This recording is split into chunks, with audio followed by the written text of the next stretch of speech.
वेणुगोपाल जी, सोलंकी जी, तारिक कर्रा जी, गुलाम अहमद मीर जी, विकार रसूल जी, रमन भल्ला जी, ताराचंद जी, चौधरी लाल सिंह जी, कांग्रेस के हमारे सारे नेता, प्यारे कार्यकर्ता, आप सबका यहां बहुत बहुत स्वागत, नमस्कार।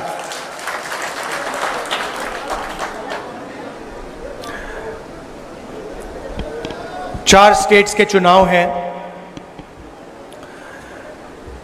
और कुछ दिन पहले खारगे जी और मेरी बात चल रही थी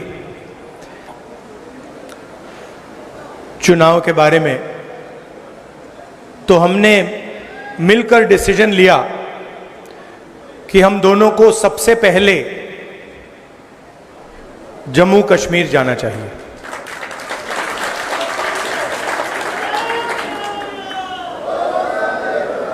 चुनाव के कारण, सिर्फ चुनाव के कारण नहीं, मगर क्योंकि हम जम्मू कश्मीर के लोगों को और देश के लोगों को एक मैसेज देना चाहते हैं। देखिए,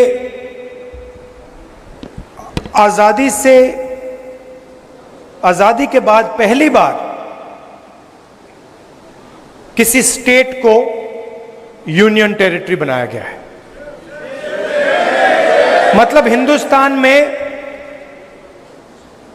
स्टेट्स को डिवाइड कर दिया गया। उत्तराखंड बना, झारखंड बना, तेलंगाना बना, यूनियन टेरिटरीज को स्टेट में बदल दिया, मगर कभी भी स्टेट से यूनियन टेरिटरी नहीं बनी। मतलब हिंदुस्तान की हिस्ट्री में रिप्रेजेंटेशन का बढ़ावा ही हुआ है, ज्यादा रिप्रेजेंटेशन दिया गया है। झारखंड के लोगों को रिप्रेजेंटेशन दिया गया, तेलंगाना के लोगों को रिप्रेजेंटेशन दिया गया, मगर एक ही उदाहरण है जहां लोगों से रिप्रेजेंटेशन छीना गया, वो है जम्मू कश्मीर। हिस्ट्री में यह पहली बार हुआ है और इसका नतीजा आपने देखा है। एडमिनिस्ट्रेटर कहते हैं, मगर सचमुच में उनको महाराजा कहना चाहिए, एम्परर कहना चाहिए, किंग कहना चाहिए, और पूरा का पूरा जो फायदा हो रहा है वो जम्मू के लोगों का नहीं हो रहा है, कश्मीर के लोगों का नहीं हो रहा है, बाहर के लोगों का हो रहा है। चाहे छोटे, मैं स्टेट का नाम नहीं लूंगा, चाहे छोटे कॉन्ट्रैक्ट्स हों, बड़े कॉन्ट्रैक्ट्स हों, सरकार में पोजीशंस हों, आप लोगों को कोई फायदा नहीं हो रहा है, आप लोगों को सिर्फ नुकसान हो रहा है। इसलिए हम चाहते थे कि चुनाव से पहले आपका स्टेटहुड आपको वापस दिया जाए। अब ठीक है, इन्होंने चुनाव पहले कर दिया, मगर हम अभी भी चाहते हैं कि जल्दी से जल्दी आपके स्टेट की लगाम आपके हाथ में वापस दी जाए। मतलब आपको स्टेटहुड एक बार फिर से मिले। आपके बीच में, मेरे बीच में आप रिश्ता जानते हो, ये राजनीतिक रिश्ता नहीं है। जैसे मैंने कहा, मोहब्बत का रिश्ता है, पारिवारिक रिश्ता है। मेरा परिवार आपके स्टेट से ही आता है, तो आपको यह सोच के चलना है कि दिल्ली में आपका सिपाही मैं हूं। जो भी आप चाहेंगे, मेरे दरवाजे आपके लिए खुले हैं। आपको सिर्फ ऑर्डर देना है और मैं यहां हाजिर हो जाऊंगा।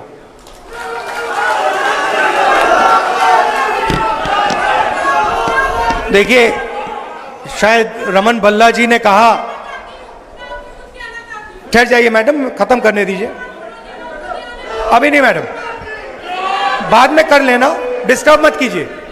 रमन भल्ला जी ने कहा, उन्होंने कहा कि देखिए मैं कांग्रेस पार्टी का सिपाही हूं। रमन भल्ला जी, आप सिपाही नहीं हैं, आप कांग्रेस पार्टी के जनरल हैं, और आप जैसे अलग अलग जनरल खड़े हुए हैं यहां पे। सिपाही तो ये है, कार्यकर्ता। और मैं चाहता हूं कि जनरल की भी रिस्पेक्ट हो और सिपाही की भी रिस्पेक्ट हो। गठबंधन हो रहा है, मैं चाहता हूं कि जो भी गठबंधन हो उससे हमारे कार्यकर्ताओं को, सिपाहियों को और हमारे कमांडर्स को रिस्पेक्ट मिले, इज्जत मिले। आप लोग हमारे लड़ते हो और यह विचारधारा की लड़ाई है। कांग्रेस पार्टी की विचारधारा और आरएसएस की विचारधारा के बीच में लड़ाई है। आपने देखा होगा चुनाव से पहले प्रधानमंत्री यूं भाषण देते थे, देखा आपने?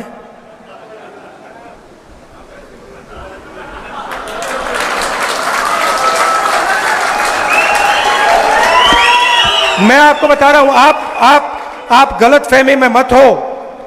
कांग्रेस पार्टी के कार्यकर्ता ने, मैं बता रहा हूं आपको, कांग्रेस पार्टी के कार्यकर्ता ने हिंदुस्तान के प्रधानमंत्री से कॉन्स्टिट्यूशन पर ऐसे ये करवा दिया।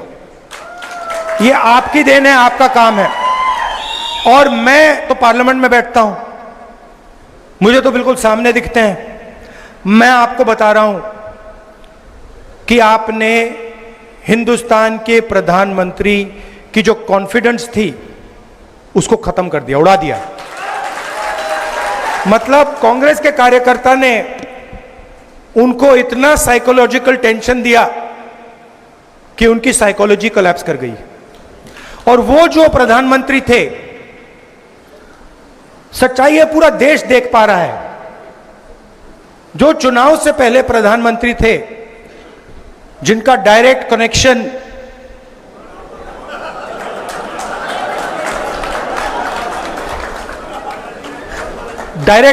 जिनका ऊपर था, वो प्रधानमंत्री नहीं रहे। और ये आप लोगों का काम है। क्यों?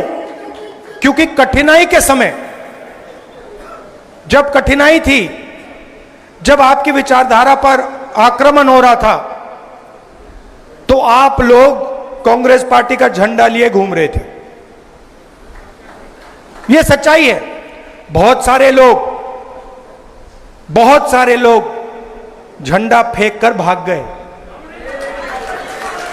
आप नहीं गए, आप खड़े रहे। आपने लाठी खाई, गोली खाई, गाली खाई, मगर आप 1 इंच पीछे नहीं हटे। इसलिए मैं आपको कांग्रेस पार्टी के बब्बर शेर कहता हूं। और मैं चाहता हूं कि ठीक है, चुनाव में टिकट बांटे जाते हैं, बड़े बड़े नेताओं को टिकट बांटे जाते हैं, मगर मैं ये भी चाहता हूं कि हमारे कार्यकर्ताओं को भी एमएलए बनने का मौका मिले। तो कर्रा साहब, वेणुगोपाल जी, मीर साहब, मैं आपसे कहना चाहता हूं कि मैं उदाहरण देखना चाहता हूं जहां जमीनी कार्यकर्ताओं को एमएलए का टिकट दिया गया और वो विधानसभा तक पहुंचा।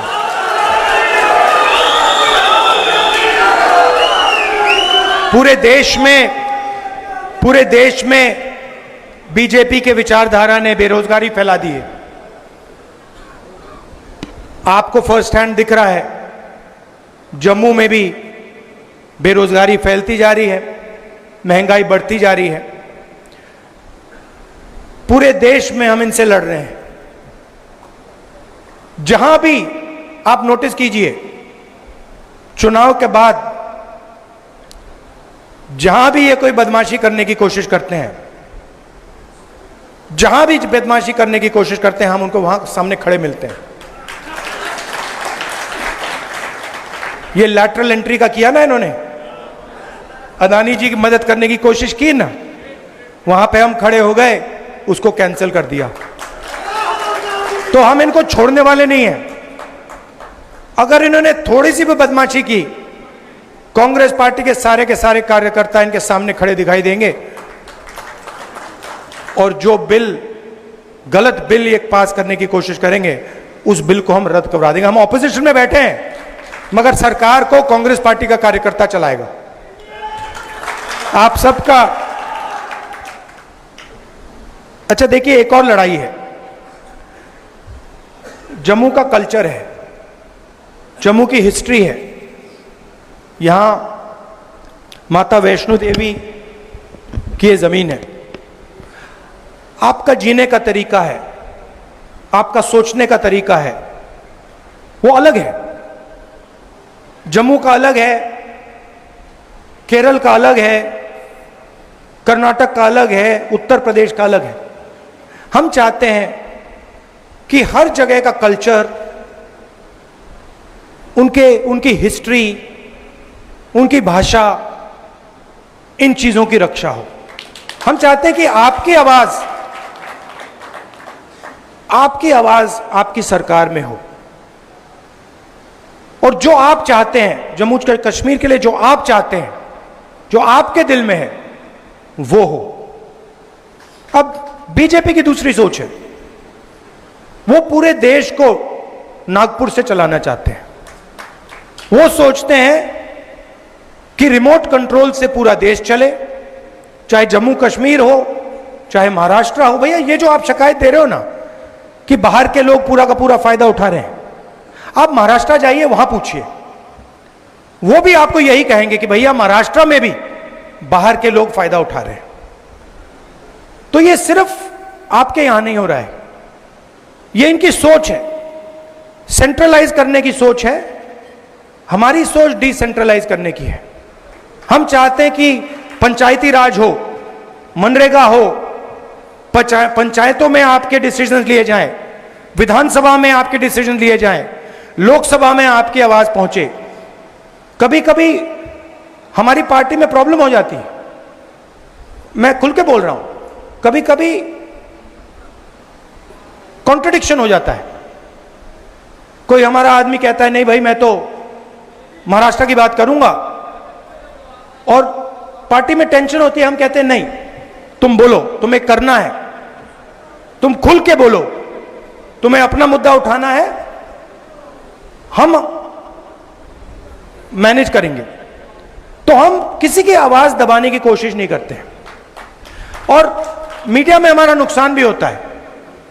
कभी कभी लोग कहते हैं देखिए कांग्रेस पार्टी में अलग अलग विचारधाराएं हैं, अलग अलग विचारधारा हैं, क्योंकि हम पूरे देश को चलाते हैं और हम चाहते हैं कि देश के लोगों की आवाज, अलग अलग भाषाएं, अलग अलग जात, ये सब सुनाई दे। तो मैं ये आपसे कहना चाहता हूं, हम स्टेटहुड चाहते हैं। हम चाहते हैं कि जो आपके दिल में है, जिस प्रकार से आप अपने स्टेट को चलाना चाहते हो, उसी प्रकार से आप चलाओ। इसलिए हम ये मैसेज देने आए। दिल से आपका धन्यवाद करना चाहता हूं, आपने कमाल कर दिया। मैं आपको बता रहा हूं, आप कांग्रेस पार्टी के कार्यकर्ताओं ने, शायद आप भी नहीं समझ सकते कि आपने किया क्या।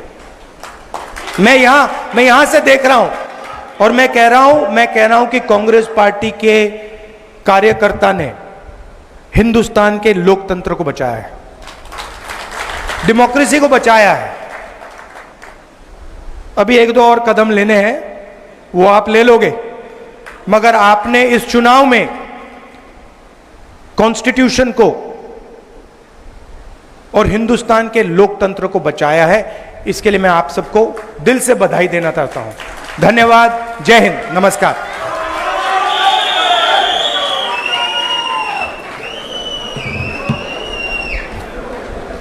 इससे पहले कि हम प्रोग्राम आगे बढ़ाएं, जम्मू की तरफ से हमारे रमन बल्ला जी राहुल जी को मोमेंटो पेश करना चाहते हैं। श्री राहुल।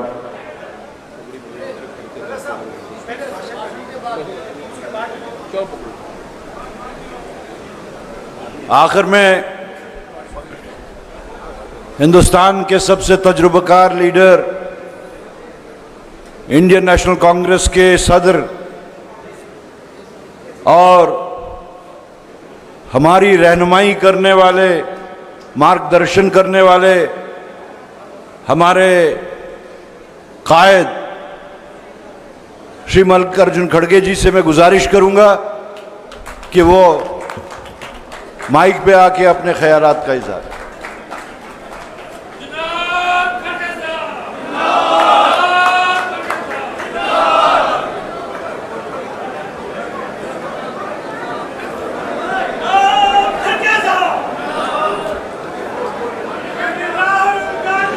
So, बैठिए बैठिए प्लीज।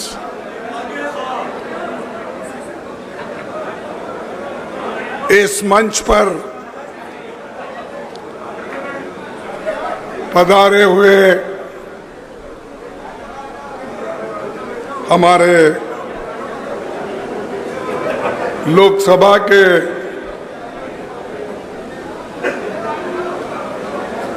ऑपोजिशन लीडर, हमारे सबके चाहते श्री राहुल गांधी जी,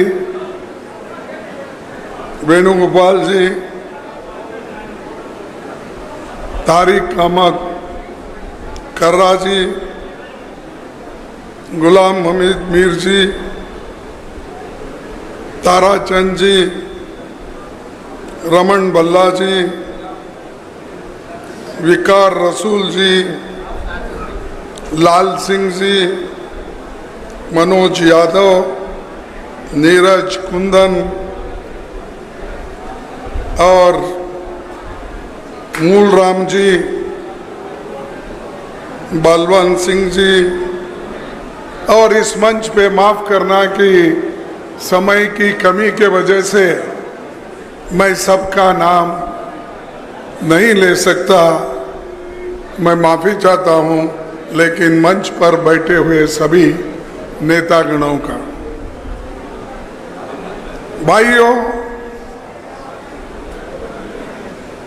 ये जो आने वाला चुनाव है, ये बहुत महत्वपूर्ण चुनाव है, क्योंकि ये आपके अस्तित्व का चुनाव है। अगर इसमें आप जीते, आप स्टेटहुड पाएंगे। अगर आप इसमें जीते, काउंसिल फिर से आएगा वापस। अगर आप इसमें जीते तो जिला पंचायत, म्युनिसिपैलिटी सबके चुनाव हो जाएंगे। नहीं तो आज मोदी जो डिक्टेटरशिप के साथ चला रहे हैं, बहुत घमंडी के साथ हर चीज जो कर रहे हैं, वो नहीं चलेगा अगर आप इस चुनाव में जीते तो इसलिए ये आपकी बहुत बड़ी जिम्मेदारी है। राहुल जी ने कहा कि आप लोग हमारे लिए काम कर रहे हैं। मेरा जरा अलग है कहने का। अरे हम लोग आपके लिए कर रहे हैं, राहुल जी आपके लिए कर रहे हैं, सोनिया जी आपके लिए कर रहे हैं, प्रियंका जी आपके लिए कर रहे हैं। क्या वो चुनाव को यहां ठहरने वाले? क्या मैं ठहरने वाला? क्या सोनिया जी आके ठहरेंगे? आपके लिए इसलिए कर रहे हैं कि इस देश में जमहूरियत को बचाने के लिए आपके लिए हम कर रहे हैं कि यहाँ के जो लोकतंत्र के जितने भी बॉडीज है वो कायम रहे। ये नहीं भूलना चाहिए। किसी के ऊपर कोई उपकार नहीं कर रहा। हम और आप मिलके इस देश को बचाने के लिए, लोकतंत्र को बचाने के लिए, संविधान को बचाने के लिए हम काम कर रहे हैं। तो ये आपकी बहुत बड़ी जिम्मेदारी बनती है और मोदी जी के घमंड को आपने तोड़ दिया।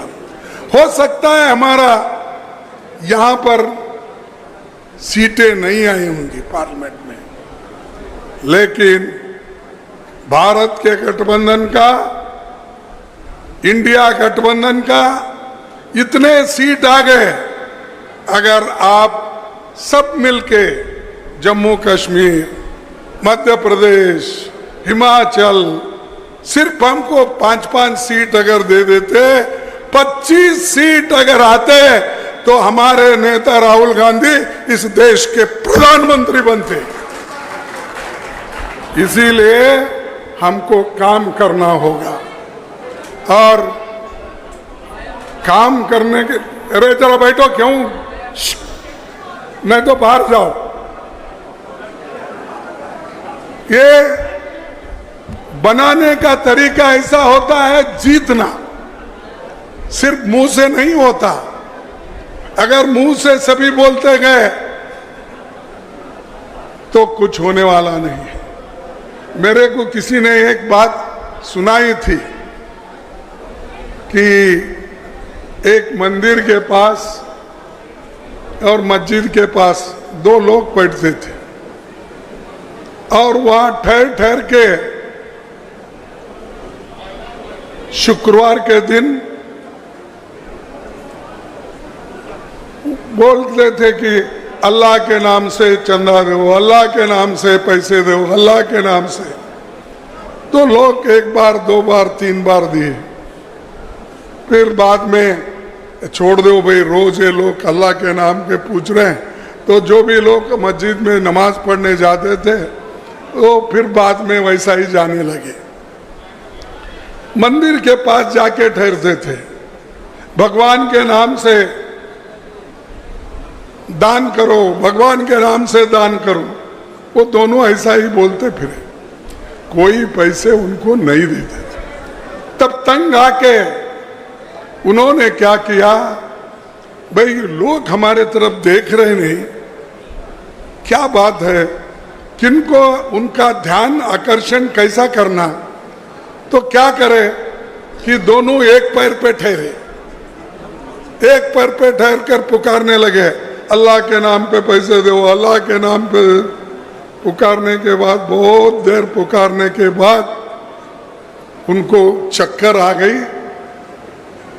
आते ही बाजू में एक मोरी थी, तो उस मोरी में दोनों गिर गए और दोनों के पैर टूट गए। टूटने के बाद लोग बोल रहे, अरे अरे गरीब आदमी दोनों पाप बेचारे यहाँ पर ठहर के ये भिक्षा मांगते थे, ये उठाओ बोल के वो सब लोग उठाकर कोई रिक्शा में बिठाया, कोई पानी लाया, कोई कुछ दिया, कोई बिस्किट दिया, कोई दूध दिया, देकर उनको हॉस्पिटल लेके गया। हॉस्पिटल में जाने के बाद वो सब लोग पूछे, अब तुम्हारी तबीयत कैसी है। तब उन दोनों ने बोला, साहब अब ठीक है, अल्लाह देता भी है तो टांग तोड़ के देता है। तो हम दोनों के टांग दुखने के बाद सब लोग हमारे तरफ आ गए, ऐसा वो लोगों ने बोला। तो हर चीज को, हाँ कर साहब का भी वैसा हुआ, तुमने हाथ तोड़ दिया उनको मिल गया। तो मैं कहने का उद्देश्य है कि मेहनत करे तो कुछ मिलता है। दुआई मांगने से बच्चे पैदा नहीं होते, होते? हाँ, मेरा कहना नहीं, संत तुकाराम कहते हैं, नवसे पुत्र कन्या होती तर पति लागने का कारण। अगर दुआई मांगने से, मंदिर को चक्कर मारने से, रोज जाके 24 घंटे नमाज पढ़ने से ही अगर बच्चे होते तो देश में, दुनिया में कोई शादी ही नहीं कर लेता था। हर महिला मंदिर को 100 चक्कर लगाती थी, मर्द भी 200 चक्कर लगा देता, बच्चे हो जाते थे। नहीं, वैसा नहीं। जो नेचर की देन है उस नेचर के देन के अनुसार ही काम होता है। इसीलिए हमको काम करे तो ही कुछ मिलने वाला है। काम अगर नहीं करेंगे 100 बार आप तालियां भी बजाएंगे, 100 बार हमारी तारीफ भी करेंगे, कुछ होने वाला नहीं। और आज जो हमारे बीजेपी के प्राइम मिनिस्टर है मोदी, पाप बेचारा अपने आप को खुद बोलता है चाय वाला। मैं नहीं बोला, आप तो सुने होंगे ना, मैं चाय वाले का बेटा हूं, मैं फलाना हूं, मेरा बाप ऐसा था, मेरी माँ ऐसी थी, फला। ये कहानी सब उन्होंने ही बताया। और कभी कभी ये भी बोलता है मैं जब खेलता था, मैं हॉकी भी खेलता था, क्रिकेट, क्या क्या की बोलता है। अरे ऐसा आदमी फिर कभी घमंडी बात भी करता है। अब मैं बोला तुम तो चाय बेचने वाले हो, मैं तो एक वर्कर का बेटा हूं, मजदूर का बेटा हूं, तुमसे भी अच्छा काम कर सकता हूं। और चाय बेचने वाला आदमी ये भूल गया कि इस देश में गरीब रहते हैं, इस देश में उन लोगों को एक दिन का खाना भी नहीं मिलता। ये कभी उन्होंने नहीं सोचा, लेकिन कांग्रेस ने, सोनिया गांधी जी ने सोच के आपको जो फूड सिक्योरिटी एक्ट दिया और जो फ्री में आज अनाज मिल रहा है, वो किसकी देन है? कांग्रेस की। मनरेगा किसकी देन है? फ्री एजुकेशन किसकी देन है? अरे तुम्हारे पास यार, मैं आया था वैष्णव देवी से, उधर क्या पीर पंजाल बोलते हैं, क्या चिनार बोलते हैं, वहां पर जो टनल ओपन करने के लिए मैं बना, यस बनियाल, अरे बनियाल करेक्ट, उन्होंने करेक्ट है। हम सोनिया गांधी जी, मनमोहन सिंह जी, और उसमें फिर यहाँ के उस वक्त के आपके नेता, अब नहीं, तो वो थे सभी लोग। हम इनॉग्रेट करके ट्रेन चलाने के लिए हमने पूरी कोशिश की, और इलेक्शन आया, हम वो ट्रेन नहीं चला सके, लेकिन जो टनल में बनाने का था वो हमने ट्रेन छोड़ दिया। लेकिन मोदी बोलता है देखो वैष्णव देवी से पीर पंजाल तक जो चला ट्रेन, वो मेरी वजह से चला। अरे और बहुत से तुम्हारे पास जम्मू में यूनिवर्सिटी होगी, कश्मीर में होगी, तो वो यूनिवर्सिटी कभी देखा नहीं, फिर भी बोलता है कि मेरे जमाने में ये यूनिवर्सिटी बनी। ऐसा आदमी है। इसीलिए मैं एक ही शेर बोलता हूं, कभी घमंड मत करना, कभी घमंड मत करना। तकदीर बदलती रहती है, तकदीर बदलती रहती है, शीशा वही रहता है, बस तस्वीर बदलते रहती। अरे अब तुम्हारी तकदीर बदली है, जनता का काम करो भाई। यहां का सरकार निकाले, यहां की आज नुमाइंदगी नहीं है, ना राज्यसभा, ना पार्लियामेंट, ना असेंबली, ना काउंसिल, ना जिला पंचायत, ना म्युनिसिपैलिटी में है। किसने किया ये सब? अरे खुद जम्मू कश्मीर का सत्यानाश करके आज ये कहता है मेरी 56 इंच की छाती है, मैं सब लोगों को एक ही आदमी बस से, मोदी सब पे भारी है, उन्होंने ही बोला। लेकिन आपने अच्छा सबक सिखाया। राहुल गांधी जी की जो यात्रा कन्याकुमारी से कश्मीर तक चली और उधर मणिपुर से लेकर बंबई तक चली, तो उनकी हवा उतरी ये हमारे 2024 के चुनाव में। अब उसकी मेजॉरिटी नहीं है, फिर भी पाप बेचारा पुकारते फिरते रहता है। मेजॉरिटी नहीं थी, जैसा हमारे को 208 सीट आए थे, यूपीए गवर्नमेंट बनी थी, उससे ज्यादा उसको आज एक 15-20 सीट ज्यादा मिले, लेकिन इसके ऊपर भी घमंड करता है।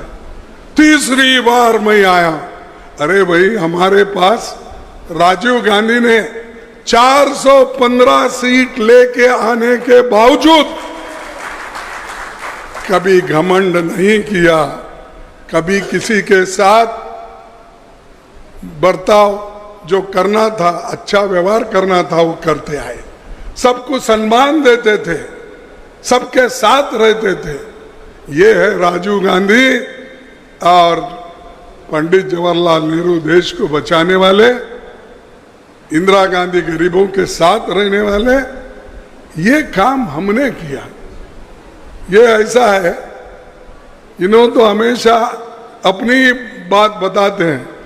परसों कभी 2023 में कभी शाह आए थे, सुना मैं, अपने जम्मू कश्मीर की तरफ, और उन्होंने कहा आप लोगों को जल्द से जल्द स्टेटहुड मिलेगा। दिया? कितना देर लगता उसको? अरे आपको डिसॉल्व करने में टाइम नहीं लगा।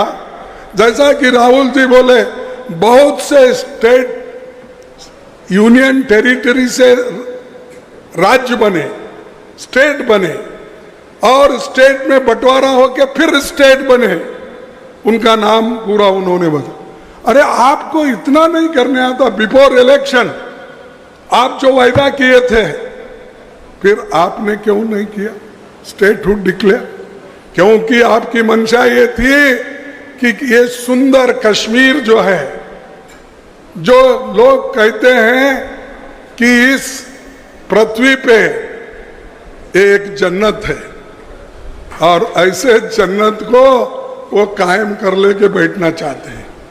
अपनी हुकूमत कहां तक चलती चलने दो। और यहाँ का गवर्नर तो बादशाह बना, और जो कहता है वो होना, टेंडर नहीं होना, जिसको जहां कहेगा वो करना ही पड़ेगा।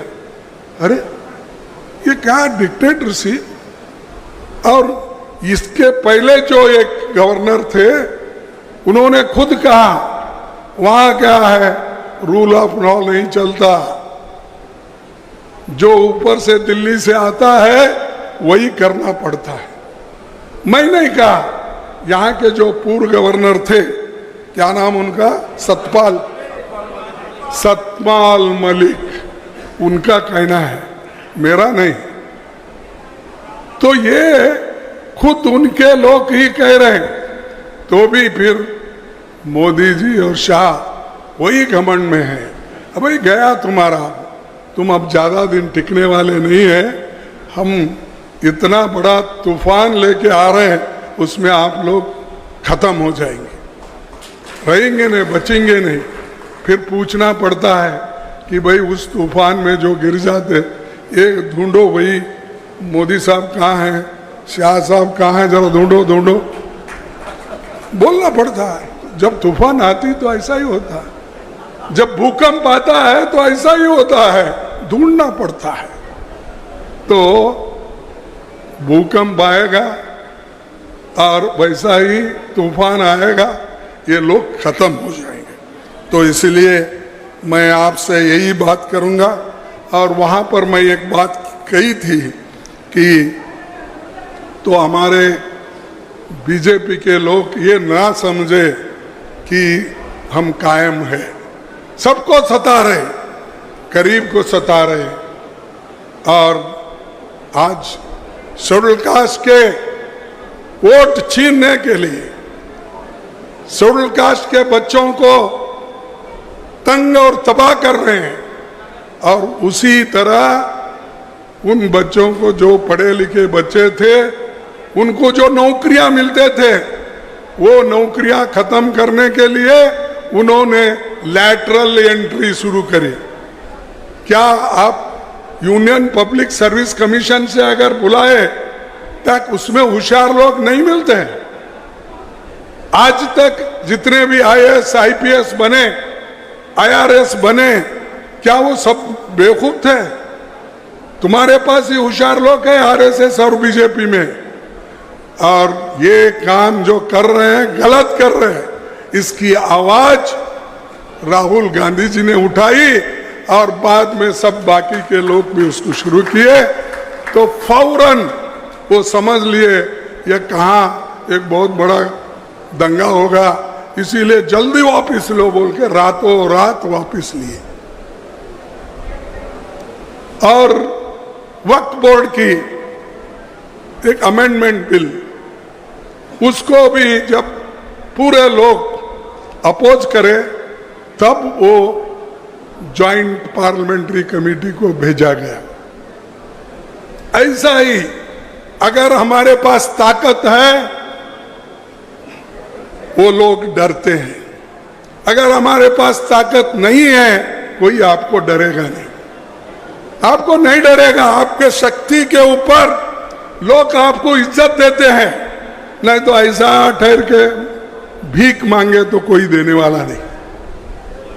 लड़ना पड़ता है, लड़ने के लिए आपके पास कुव्वत होना चाहिए, और खास करके हमको स्वाभिमान से लड़ना है। ये नहीं उन्हें ऐसा बोला इन्हें ऐसा बोलो, छोड़ दो। मुल्क के लिए जब आप काम करते हो एक होके करो, और पार्टी के लिए भी एक होके करो। बस मैं ये कश्मीर में भी कहा था प्रेस कॉन्फ्रेंस के पहले हमारे कार्यकर्ताओं के मीटिंग में, फिर एक बार आपके सामने दोहराता हूँ, क्योंकि ये जम्मू के लोगों को भी मालूम होने दो, क्योंकि आप सभी लोग लड़ने वाले हैं। और यहाँ के लोग फौजी में कितने भर्ती होते हैं, कहीं और नहीं होते। डोगरा रेजिमेंट है, लेकिन इन्होंने लाया अग्निवीर। अरे अग्निवीर कहाँ, डोगरा रेजिमेंट कहाँ? अग्निवीर वो भी स्टाइफंड के जैसा, उनको पूरा ट्रेनिंग नहीं होती, उनको पूरा कुछ मालूम नहीं, उनको पगार नहीं, रिटायर होने के बाद पेंशन नहीं, वो घर को सीधा चले जाना अग्निवीर। अरे अगर वो मिलिट्री में भर्ती होते, उनको अगर रिक्रूट करके परमानेंट बनाते हैं, उनको पेंशन मिलता है, मरे तो उनको कंपेंसेशन मिलता है, देश की रक्षा कर सकते हैं। ऐसा स्कीम छोड़कर तुमने एक मामूली अग्निवीर स्कीम लाए और मिलिट्री को खत्म कर रहे हो एक एक करके। तो ये मोदी की सोच है, इसीलिए ये लड़ना जरूरी है। ये आपके लिए, देश के लिए इम्पोर्टेंट है। इसीलिए मैं आपसे गुजारिश करूंगा, लड़ नहीं सकते तो बोलो, लड़ नहीं सकते तो बोलो, कम से कम बोल नहीं सकते तो लिखो, कम से कम लिखना तो करो। जर्नलिज्म में लिखो, उधर लिखो, इधर लिखो, लेटर लिखो। इसके खिलाफ जो जुर्म कर रहे हैं, जो अनडेमोक्रेटिक वे से चल रहे हैं, वो आप बताओ। लिख नहीं सकते तो साथ दो, साथ नहीं दे सकते तो काम करने वालों को उनका मनोबल तो बढ़ाओ। यदि वो भी नहीं कर सकते तो जो कर रहे हैं उनका मनोबल मत तोड़ो। क्यों? वो तुम्हारे हिस्से की लड़ाई लड़ रहे हैं। तो आप लोग, हम लीडरों की लड़ाई आप लड़ रहे हैं, हम बोलते भी नहीं, लड़ते भी नहीं, लिखते भी नहीं, फिर क्या करने वाले भी? फिर क्या कंट्रीब्यूशन है आपका पार्टी को? ये तेरा, ये मेरा, वो उसका, ये इसका, ऐसा नहीं चलेगा पार्टी में। पार्टी में जो काम करता है उसी को हम इज्जत देंगे। हो सकता है हमसे भी गलती, हम क्या परमात्मा नहीं है कि सब कुछ ठीक होता है गलती हमसे भी, और वो भी गलती आप लोगों की बात सुन के ही होती है। चंद लोग आके ये कान में बोलते हैं, चंद लोग आके ये कान में बोलते हैं। उस वक्त ये गलतियां भी होती है, लेकिन हम पार्टी के लिए पूरी कोशिश करते हैं सब मिल के चलने की। इसीलिए हमको आगे बढ़ना है, आगे चलना है। तुम्हारा पूरा साथ इस चुनाव में रहेगा और ये चुनाव जीते तो मोदी और सुकड़ जाएगा। ऐसा राहुल गांधी जी ने बताया ना, पहला ऐसा रहता था, अब ऐसा कर रहा ऐसा। तो इसीलिए अगर और भी झुकाना है तो इस असेंबली चुनाव को आप जिता के दिखाओ, हम पूरे आपके साथ हैं। धन्यवाद। एक मिनट नहीं मिलेगा।